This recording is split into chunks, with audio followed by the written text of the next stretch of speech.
Rav Nachman of Breslov only lived 38 and a half years. Closer to the end of his life, he commented to his students, for whom he worked so hard to inject in them an enthusiasm, a very deep attachment to God. He said to them, I've tried to wake you up with many, many lessons, about 400 lessons, but they're making you fall asleep.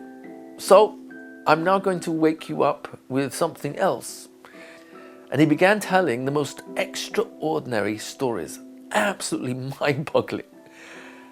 There are 13 stories in all, as well as quite a number of metaphors.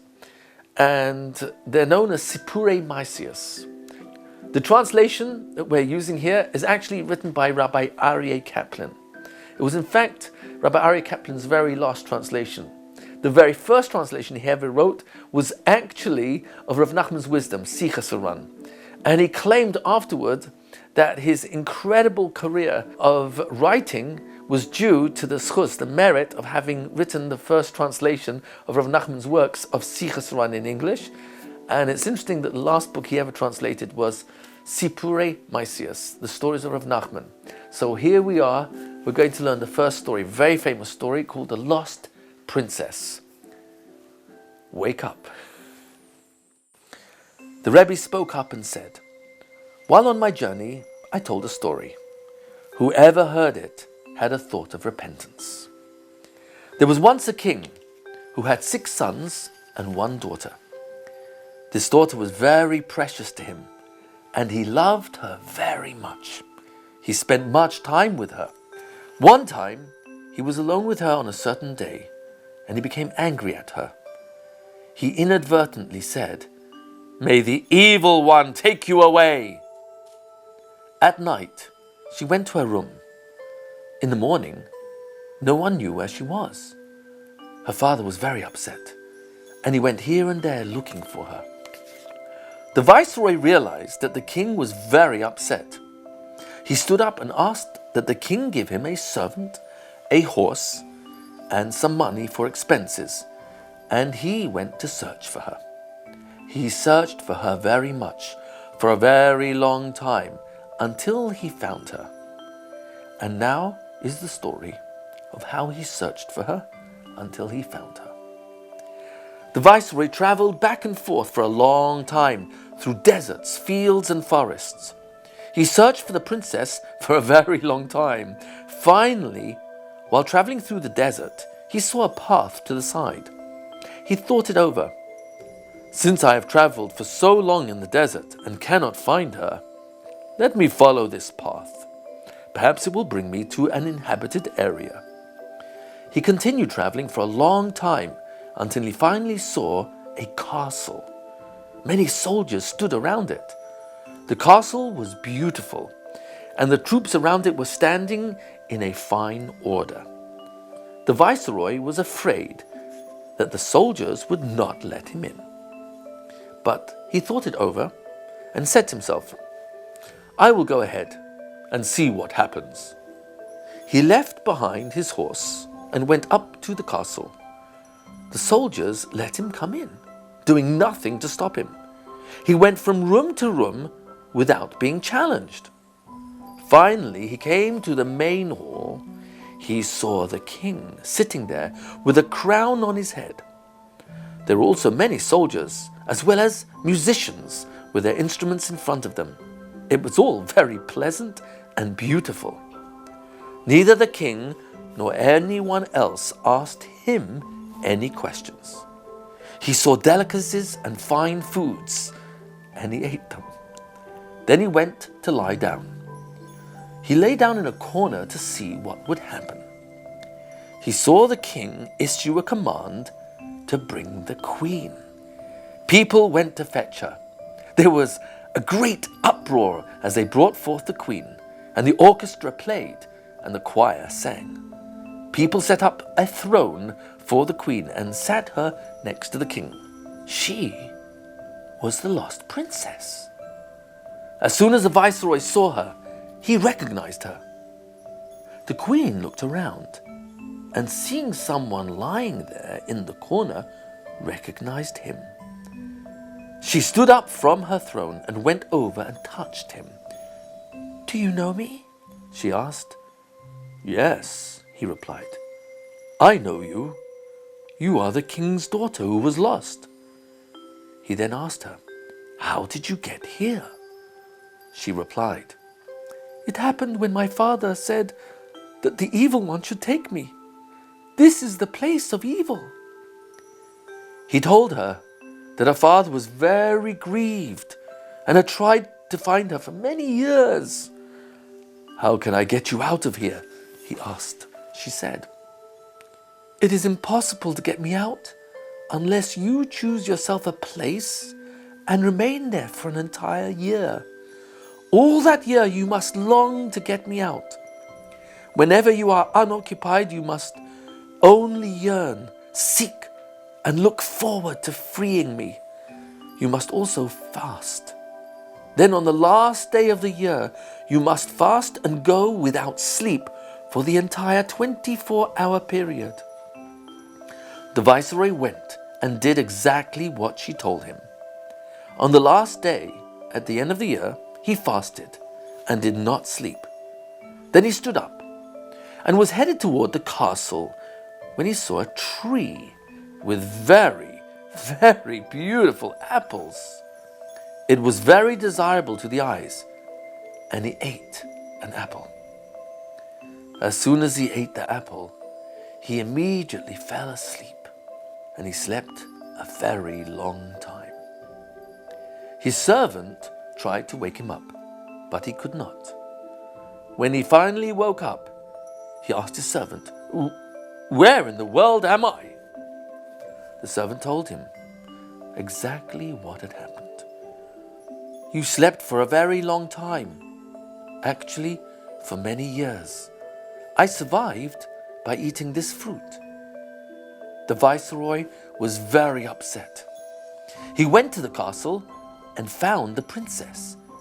She lamented to him, "If you had come directly on that day, you would have freed me from here. But because of that one day, you lost everything. But it is very difficult not to eat, especially on the last day when the evil urge is very strong. Now, find yourself a place again and remain there for another year. This time, you are permitted to eat on the last day, but you may not sleep. Do not drink any wine on that day so that you will not fall asleep. The main thing is avoiding sleep." The viceroy went and did as she had instructed him. On the last day, as he was heading toward the castle, he saw a flowing spring. It was red in color and smelled like wine. He asked his servant, "Do you see this? It's a spring and should contain water, but it has a red color and smells like wine." The viceroy went and took a taste from the spring, and he immediately fell asleep for many years. He remained asleep for 70 years. Meanwhile, many soldiers passed by along with their baggage trains with their equipment. The servant hid himself because of the soldiers. Then a chariot and carriages passed by carrying the princess. She stopped there next to the viceroy and descended. Sitting next to him, she recognized him and tried very hard to wake him up, but he could not be awakened. She then began to complain to him. He had spent so much effort and great toil for many years to free her, but then on the very day that he would have been able to free her, the opportunity was lost. She wept very much. "It is a very great pity, both upon him and upon me. I have been here such a very long time, and I cannot leave."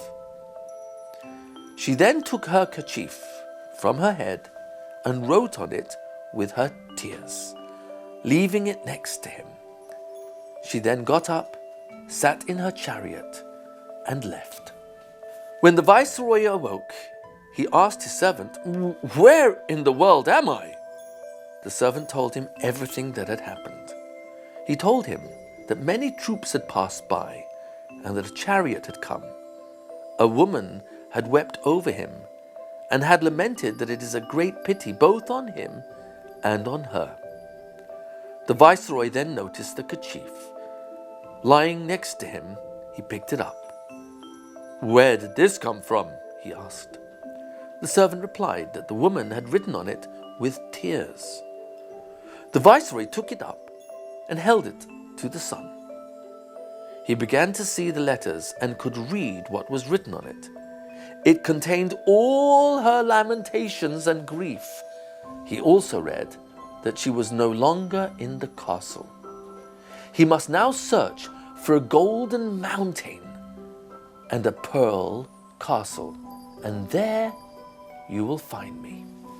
The viceroy left his servant behind and went alone to find her. He traveled for many years.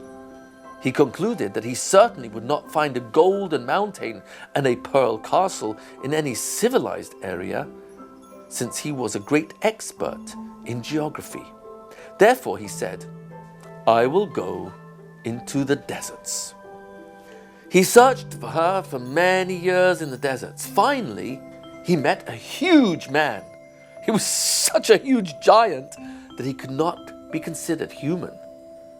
He was carrying an immense tree. In civilized areas, such a large tree would never be found. "Who are you?" asked the stranger. "I am a human being," replied the viceroy. "I have been in the desert for many years now," said the giant in amazement. "I never saw a human being here before." The viceroy told him the entire story and said that he was looking for a golden mountain and a pearl castle. The giant said that he was certain that no such thing existed. He discouraged the viceroy and told him that he had been convinced by foolish tales. No such place existed. The viceroy began to weep very bitterly. He was certain that it must exist someplace, even though this giant was discouraging him and saying that people had obviously told him foolish tales. The viceroy insisted, "It certainly does exist." The giant said to him, "In my opinion, it is mere foolishness.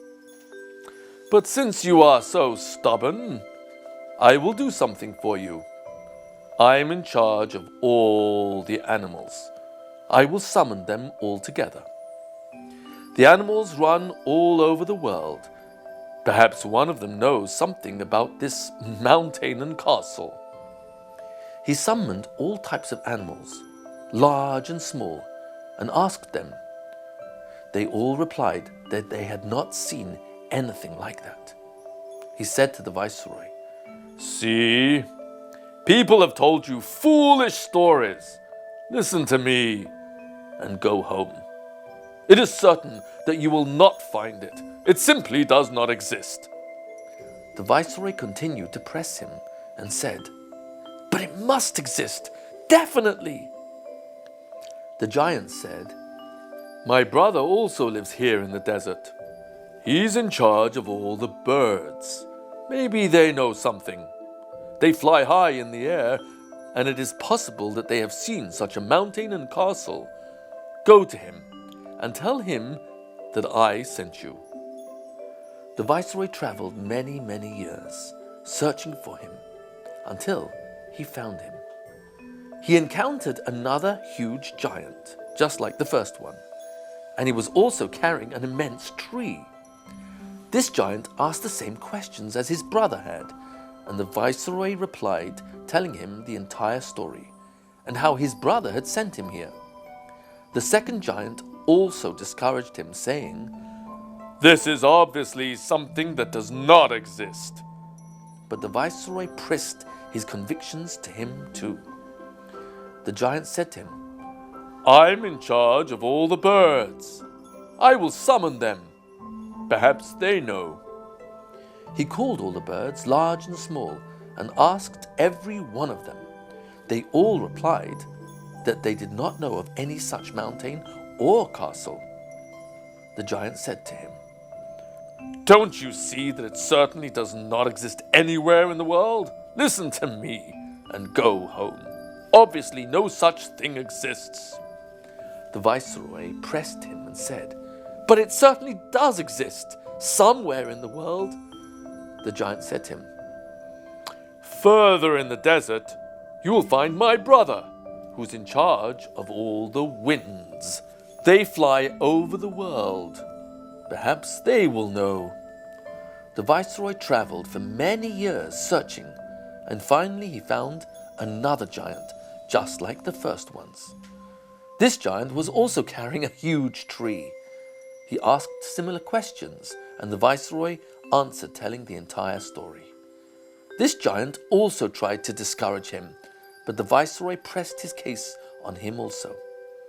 The giant told him that he would assemble all the winds for his sake and would ask them. He summoned them, and all the winds came. He asked them, but not one of them knew anything about the mountain or the castle. The giant said to the viceroy, "Don't you see that people have told you foolish tales?" The viceroy began to weep very bitterly. "I know for certain that it does exist," he said. Just then, he saw another wind come. The giant was very angry at it. "Why did you take so long to come?" he demanded. "I decreed for all the winds to come. Why didn't you come with them?"